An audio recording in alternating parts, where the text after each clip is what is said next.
नमस्कार, माझ्या माय क्रिएटिव्हिटी या चॅनलवर तुमचे सर्वांचे खूप खूप स्वागत आहे।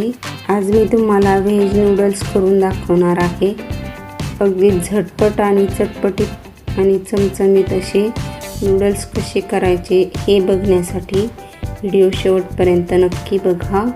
आणि माझे व्हिडिओ तुम्हाला आवडत असतील तर माझ्या चॅनलला लाईक, शेअर आणि सबस्क्राईब करायला विसरू नका। चला तर मग रेसिपीला सुरुवात करूया। कढईमध्ये मी भरपूर असं पाणी उकळायला ठेवलेलं आहे। त्यामध्ये 1 चमचा मीठ घालूया आणि 2 चमचे तेल टाकूया। आणि आता या पाण्याला चांगली उकळी येऊ द्यायची आहे। मी इथे नूडल्सचं पॅकेट घेतलेलं आहे। आता पाणी उकळल्यानंतर आपण हे नूडल्स त्यामध्ये टाकून शिजवून घेऊया। नूडल्स टाकल्यानंतर असे चमच्याने थोडेसे मोकळे करून घ्यायचे आहे। नूडल्स उकळवताना गॅसची फ्लेम मोठीच ठेवायची आहे। आता हे नूडल्स आपण मोठ्या गॅसवर 4-5 मिनिटे उकळून घेऊया। 5 ते 7 मिनिटात लगेच शिजतात।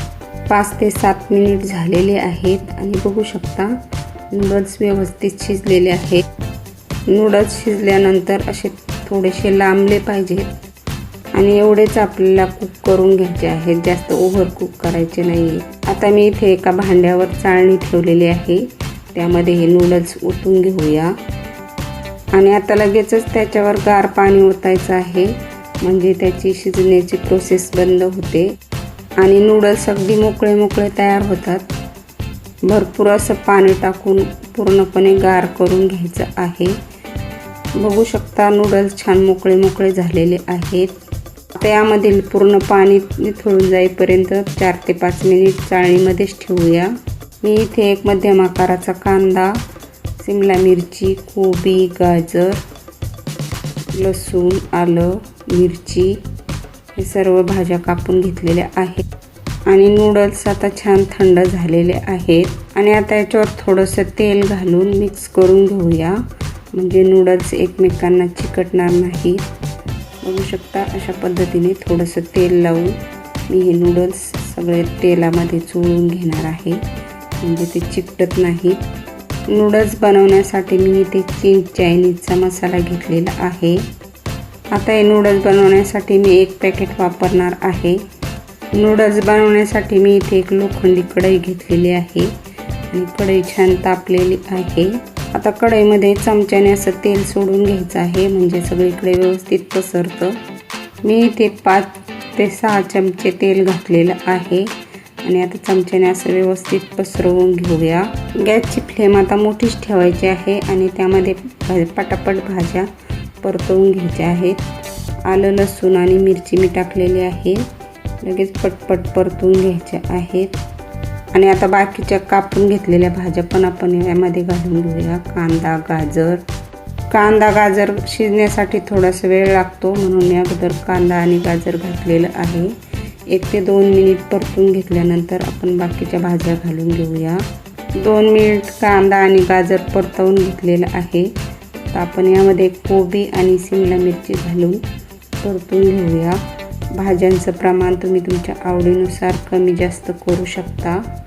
मी आता अजून परत एकदा थोडंसं तेल घातलेलं आहे आणि गॅसच्या मोठ्या फ्लेमवरच ह्या भाज्या व्यवस्थित परतून घ्यायच्या आहेत, त्यामुळे त्यामध्ये क्रंचीनेस राहतो।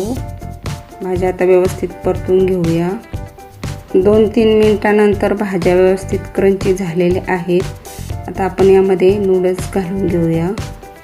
चिंग चायनीज मसाला वापरून तुम्ही ही रेसिपी नक्की करून बघा, खूपच छान लागते।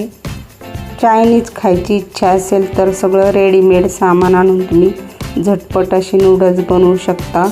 आणि आता यामध्ये घालूया चिंग चायनीज मसाला। या मसाल्यामध्ये सर्व काही असतं, त्यामुळे वरून काहीच टाकण्याची गरज नसते। आणि आता याच्यावर थोडंसं आपण हाताने पाणी शिंपडून घेऊया। आणि आता गॅसच्या हाय टू लो फ्लेमवर आपल्याला हे नूडल्स व्यवस्थित काटे चमच्याने असे व्यवस्थित मिक्स करून घ्यायचे आहेत। नूडल्स व्यवस्थित मिक्स करून घेतलेले आहेत आणि बघू शकता मोकळे सळसळीत असे चिंग चायनीज नूडल्स तयार झालेले आहेत। आता आपण ते ताटामध्ये सर्व करून घेऊया। अगदी बाहेर मिळतात त्यापेक्षाही भारी हे नूडल्स होतात आणि अगदी पटकन होतात, खूप वेळ लागत नाही. व्हेज नूडल्स तयार झालेले आहेत आणि त्यासोबत मी हा शेजवान सॉससुद्धा दिलेला आहे. या नूडल्सबरोबर शेजवान सॉस खूपच छान लागतो. तुम्ही नक्कीच ट्राय करून बघा. झटपट आणि चमचमीत असे चिंग्स चायनीज मसाला वापरून व्हेज नूडल्स तयार झालेले आहेत. तुम्हीसुद्धा हे नूडल्स नक्कीच ट्राय करून बघा आणि माझे व्हिडिओ तुम्हाला आवडत असतील तर माझ्या चॅनलला लाईक, शेअर आणि सबस्क्राईब करायला विसरू नका. धन्यवाद.